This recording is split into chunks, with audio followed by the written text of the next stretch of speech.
반갑습니다. 건강한 노후를 위한 필수 가이드입니다. 혹시 오늘 아침 추위를 이기기 위해 따뜻한 생강차 한 잔을 드셨습니까? 많은 어르신들께서 생강을 체온을 높이고 면역력을 지켜주는 최고의 천연 보약으로 여기십니다. 하지만 우리가 굳게 믿고 마셨던 이 생강차가 60세 이후에는 위벽을 손상시키고 신장의 여과 기능을 망가뜨리는 치명적인 독이 될 수도 있다는 사실을 알고 계십니까? 건강을 위해 챙긴 습관이 도리어 병을 부를 수 있다는 사실은 참으로 당혹스러운 일입니다. 위장 기능이 약화되는 노년기에 잘못된 생강 섭취는 단순한 속쓰림을 넘어 위궤양이나 신장 기능 상실이라는 되돌릴 수 없는 결과를 초래할 수 있습니다. 자녀들에게 부담을 주지 않고 건강하게 살고 싶은 그 마음이 무색하게 병원 신세를 지게 되는 안타까운 상황을 예방해야 합니다. 오늘 저는 생강이 왜 특정 상황에서 독이 되는지 그 의학적 기전과 함께 여러분의 건강을 지키는 올바른 섭취법을 전해드리고자 합니다. 오늘 영상을 끝까지 시청하신다면 3가지 핵심 정보를 얻어가실 수 있습니다. 첫째, 생강이 위장 점막과 신장에 손상을 입히는 과학적 원리와 예방책입니다. 둘째, 혈압약이나 항응고제를 복용 중인 분들에게 발생하는 치명적인 약물 상호작용입니다. 셋째, 신장의 부담을 줄이면서 생강의 효능을 극대화하는 올바른 조리법과 궁합이 맞는 음식입니다. 사소한 식습관 하나가 여러분의 건강한 노후를 결정짓습니다. 소중한 위장과 신장을 보호하기 위해 지금부터 전해드리는 내용에 집중해 주시기 바랍니다. 먼저, 몸에 좋다고 알려진 생강이 어떤 과정을 거쳐 우리 몸의 주요 장기를 공격하는지 구체적으로 살펴보겠습니다. 생강 특유의 매운맛과 향을 내는 핵심 성분은 진저롤과 슈가올입니다. 이 성분들은 신진대사를 촉진하고 체온을 높이는 긍정적인 역할을 하지만 동시에 매우 강력한 자극제이기도 합니다. 이를 체내에 불을 지피는 것과 같다고 이해하시면 쉽습니다. 만약 공복 상태이거나 위장이 약한 상태에서 생강을 섭취하면 이 진저롤 성분이 위 점막을 직접적으로 자극하게 됩니다. 젊은 시절의 위장은 두꺼운 점액질로 보호받지만 60세가 넘으면 이 보호막이 자연스럽게 얇아지고 재생 속도 또한 현저히 떨어집니다. 얇아진 방어벽 위에 생강의 매운 성분이 닿으면 마치 상처난 곳에 소금을 뿌리는 것과 같은 강력한 화학적 화상이 발생합니다. 이러한 자극이 반복되면 이 벽이 깎여나가 위궤양이나 위출혈로 이어질 위험이 커집니다. 더욱 심각한 문제는 이러한 손상이 위장에만 머무르지 않고 우리 몸의 정수기인 신장에까지 악영향을 미친다는 점입니다. 위장에 염증 반응이 생기면 인체는 이를 해결하기 위해 혈류량을 조절하는 비상체제에 돌입합니다. 이때 신장은 혈액 속에 섞인 생강의 자극적인 화합물을 걸러내기 위해 과부하가 걸리게 됩니다. 특히 신장에서 여과 기능을 담당하는 사구체는 미세한 혈관 덩어리로 이루어져 있는데 과도한 자극이 전달되면 이 미세 혈관들이 높은 압력을 견디지 못하고 경화되거나 손상됩니다.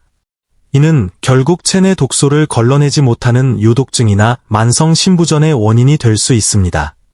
생강은 이처럼 양날의 검과 같아서 자신의 몸 상태를 고려하지 않고 섭취하면 장기를 내부에서부터 손상시키는 불씨가 될 수 있습니다.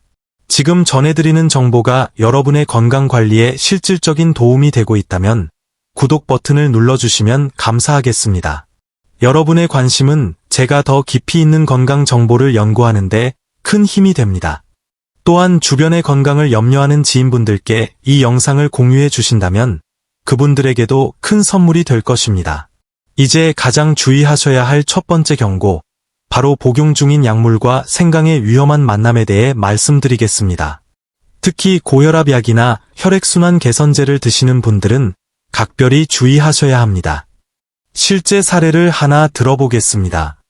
평소 건강관리에 철저하셨던 70대 최 어르신은 병원에서 처방받은 아스피린과 혈압약을 매일 복용하셨습니다. 그런데 날씨가 추워지자 혈액순환을 돕겠다면 약 복용 직후 진한 생강차를 마시기 시작했습니다. 그 결과 불과 2주 만에 심각한 복통을 호소하며 응급실로 실려가셨고 검사 결과 급성 위출혈과 신장 기능 저하 진단을 받으셨습니다. 원인은 아스피린과 생강의 잘못된 조합이었습니다. 아스피린이나 와파린 같은 항응고제는 혈액을 묽게 하여 혈전을 방지합니다. 그런데 생강 또한 혈액을 묽게 만드는 강력한 성질을 가지고 있습니다. 두 가지 성분이 만나면서 혈액의 응고지연 효과가 과도하게 증폭된 것입니다. 이 상태에서 생강의 자극이 위벽을 건드려 출혈이 발생했고 지혈이 되지 않아 위출혈이 악화되었습니다. 문제는 여기서 그치지 않습니다. 다량의 출혈로 인해 혈압이 급격히 떨어지면서 신장으로 가는 혈류량이 감소했습니다. 신장은 충분한 혈액이 공급되어야 기능을 유지할 수 있는데 혈액 부족으로 신장세포가 괴사하는 급성 신부전이 발생한 것입니다. 최 어르신은 단순한 건강차 섭취가 위장과 신장을 동시에 망가뜨리는 결과를 낳았습니다. 당뇨약이나 이뇨제를 복용하시는 분들도 마찬가지입니다. 이뇨제는 수분 배출을 돕는데 생강의 성분과 만나면 신장 사구체에 무리한 압력을 가하게 됩니다. 따라서 병원 처방약을 드시는 분들은 약 복용 후 최소 서너 시간의 간격을 두거나 생강 섭취를 제한하는 것이 안전합니다. 또한 생강은 간 효소 활동에 영향을 주어 약물의 대사 속도를 변화시킵니다.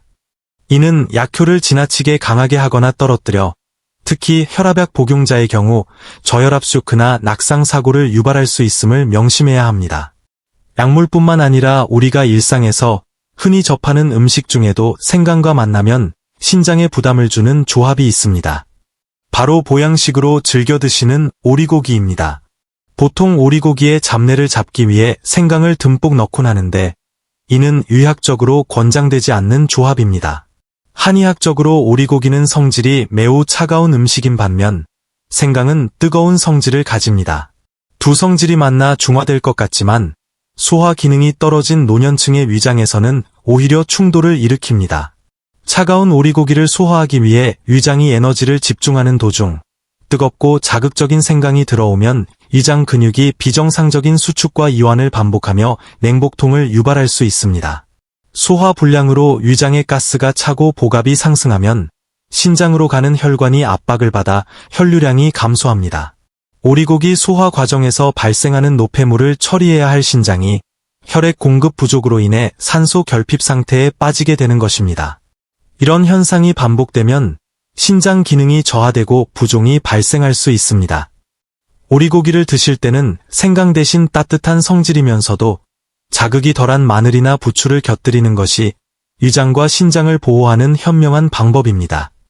다음으로 음식의 조합보다 더 근본적이고 치명적인 위협에 대해 말씀드리겠습니다. 바로 썩거나 곰팡이가 핀 생강입니다. 아까운 마음에 썩은 부분만 도려내고 드시는 경우가 있는데 이는 절대 금물입니다. 생강이 썩기 시작하면 사프롤이라는 강력한 독성 물질이 생성됩니다. 이는 국제암연구소에서 지정한 발암 가능 물질이자 간과 신장 세포를 파괴하는 독소입니다.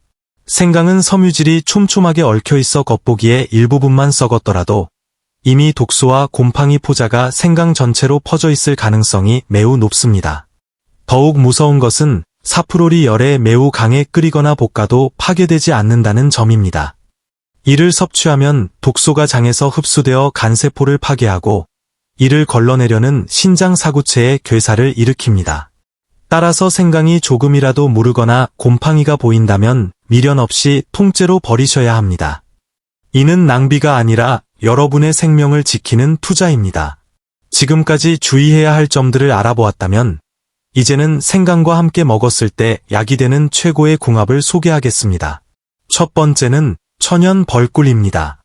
벌꿀은 위장의 천연 보호막 역할을 합니다. 생강의 진저롤 성분이 위벽을 자극할 때 꿀의 점성이 위 점막을 부드럽게 감싸주어 안충 작용을 합니다. 또한 꿀에 함유된 각종 효소와 미네랄은 신장의 배설 기능을 도와 생강의 성분이 안전하게 대사되도록 돕습니다. 올바른 섭취를 위해서는 조리법이 중요합니다. 생강을 얇게 저며 꿀과 1 비율로 재워둔 뒤 드실 때는 펄펄 끓는 물이 아닌 50에서 60도 정도의 따뜻한 물에 타서 드셔야 합니다. 뜨거운 물은 꿀의 유익한 효소를 파괴하기 때문입니다. 섭취 타이밍은 아침 식사 후가 가장 좋습니다. 공복에는 위장이 예민하므로 식사를 통해 1차적인 방어막을 형성한 뒤 드시는 것이 신장과 위장에 부담 없이 효능을 흡수하는 비결입니다. 단, 설탕이 섞인 사양벌꿀보다는 천연벌꿀을 선택하시는 것이 신장 건강에 유익합니다. 두 번째 추천 음식은 대추입니다. 대추는 한방에서 여러 약재의 독성을 중화하고 조화를 이루게 하는 감초 역할을 합니다. 생강의 날카로운 성질을 가장 부드럽게 다스려주는 것이 바로 대추입니다. 노년기에 접어들어 신장 기운이 약해지면 빈뇨나 불면증이 생기기 쉽습니다. 이때 생강과 대추를 함께 달여 드시면 신장의 기운을 북돋우고 혈액 생성을 도울 수 있습니다.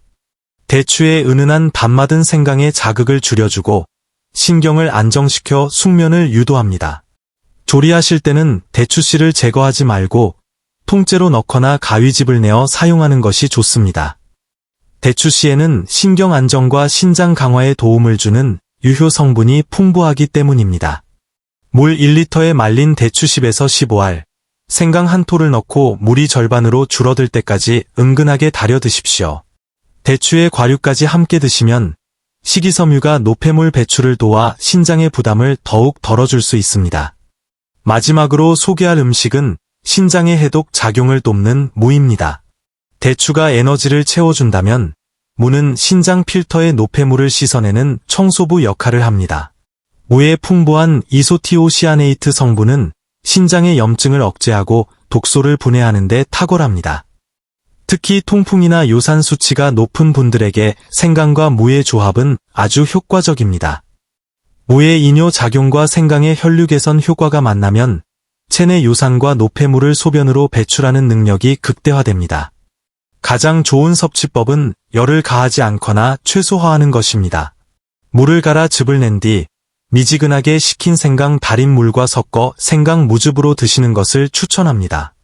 위장이 약하신 분들은 여기에 꿀을 조금 첨가하면 더욱 편안하게 드실 수 있습니다. 아침에 몸이 붓거나 소변이 탁한 분들이라면 이 조합을 통해 신장의 정화 기능을 회복해 보시길 바랍니다. 오늘 우리는 생강이 가진 두 얼굴에 대해 깊이 있게 알아보았습니다. 혈압약이나 항응고제를 드시는 분, 이장이 약하신 분들에게는 주의가 필요하며 오리고기나 썩은 생강과의 조합은 반드시 피해야 합니다. 반면 꿀, 대추, 무와 함께 섭취하면 위장을 보호하고 신장 기능을 되살리는 명약이 될 수 있습니다. 마지막으로 꼭 기억하셔야 할 점은 섭취 시간입니다. 아침 생강은 산삼, 저녁 생강은 비소라는 말처럼 생강은 대사가 활발한 낮 시간에 드시고 신장이 휴식하며 정화 작용을 하는 밤 9시 이후에는 섭취를 피하시는 것이 좋습니다. 오늘 전해드린 이 지혜가 여러분의 건강한 노후를 위한 든든한 밑거름이 되기를 바랍니다.